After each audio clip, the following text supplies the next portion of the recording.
গণধোলাইয়ের কথা যেটা বলেছেন সেটা যখন উল্টা বাড়ি পড়বে না, তখন সোজা হয়ে যাবে।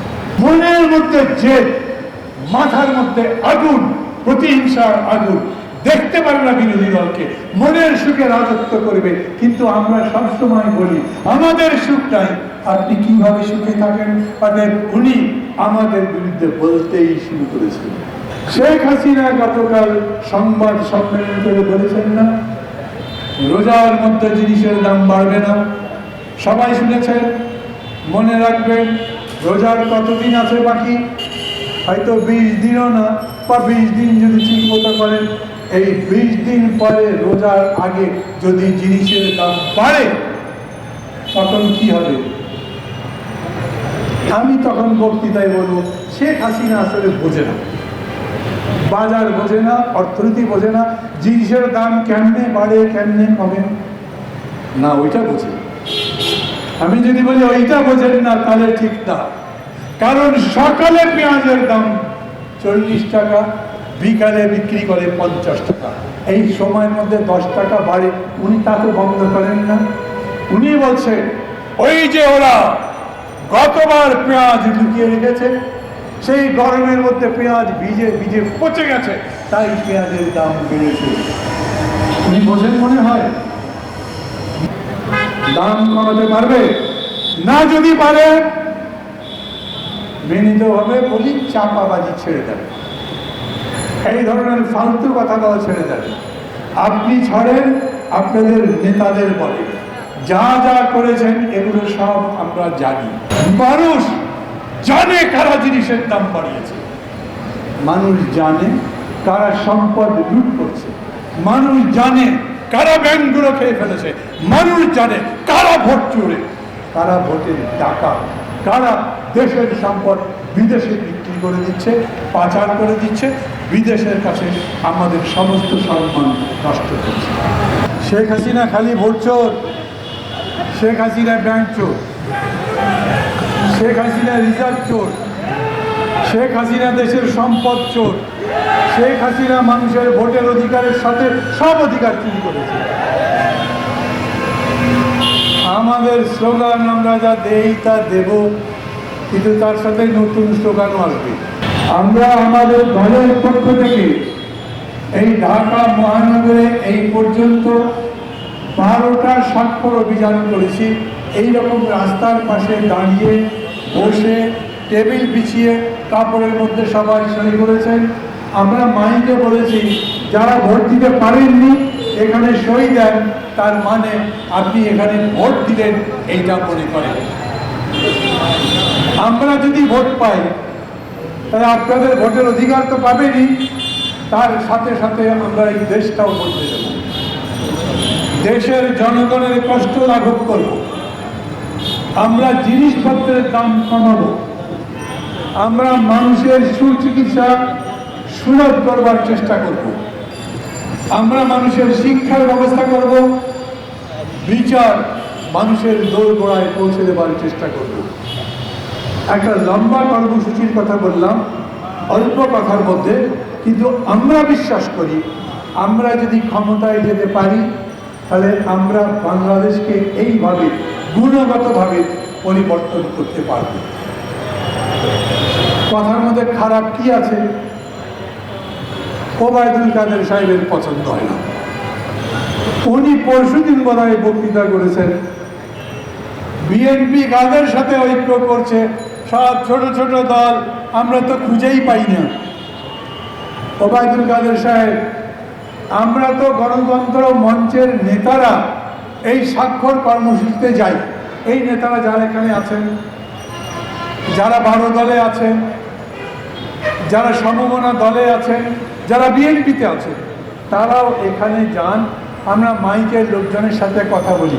তা আমাদের খুঁজে যদি না পারেন তাহলে তেজগাঁতে আপনাদের ছাত্রলীগের গুন্ডারা আমাদের খুঁজে পেল কিভাবে? আমরা খামার বাড়িতে কাজটা করছিলাম, 2-3টা টেবিল জোড়া দিয়ে লম্বা করে ওর মধ্যে থান বিছিয়ে সই করা হচ্ছিল, সবাই যেরকম করে আমরাও করছিলাম। কিছু দূরে পুলিশ দাঁড়িয়েছিল অনেকগুলো। প্রথম পুলিশ বলেছে করতে পারবেন না, দেখি আমরা বললাম কেন? ওনারা বললাম ভিআইপি যাবে। আমরা বললাম ভিআইপির নাম কি? ওরা নাম বলতে পারে না। আমরা অপেক্ষা করলাম, পরে ভিআইপি গেলেন। ভিআইপি না, VVIP, very very important person, মানে অতি মাননীয়। কে আছেন দেশে? প্রধানমন্ত্রী পার হলেন। এরপরে আমরা সেখানে টেবিল চেয়ার বিছালাম, ব্যানারগুলো লাগালাম, পোস্টার লাগালাম।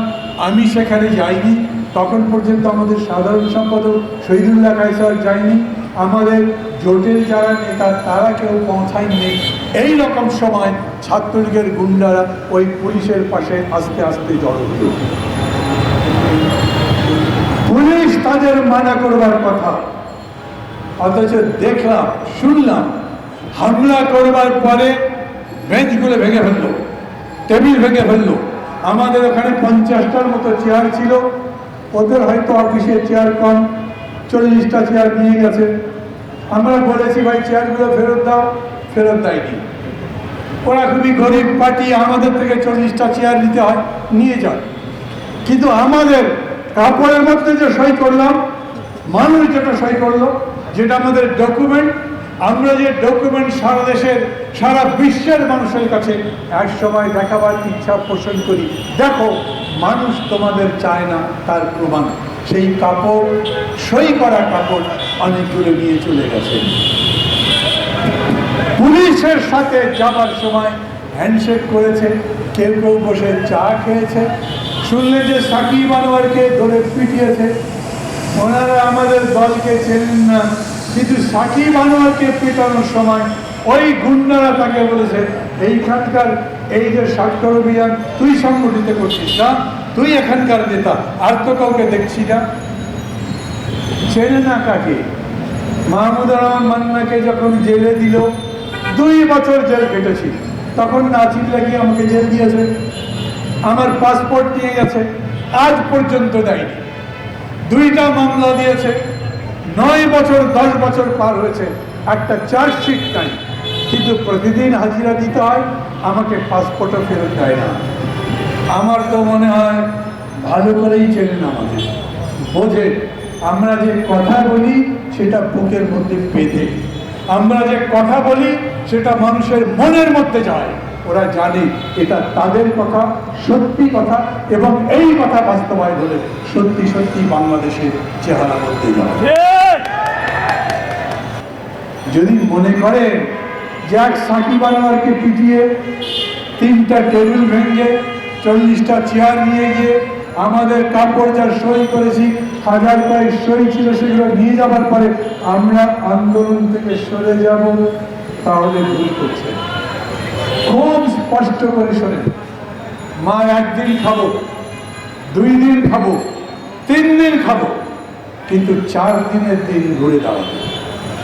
এবং এই যে সাইফার বললেন না, আপনি যে গণধোলাই দিতে বলেছেন, আপনার পিতা কি বক্তৃতা করতেন জানেন? ওই যে এক সেন্ট্রাল ফরওয়ার্ড ছিল, সেই সময় বিখ্যাত মানুষ, অত বড় সেন্ট্রাল ফরওয়ার্ড তখনকার পূর্ব পাকিস্তানে ছিল না।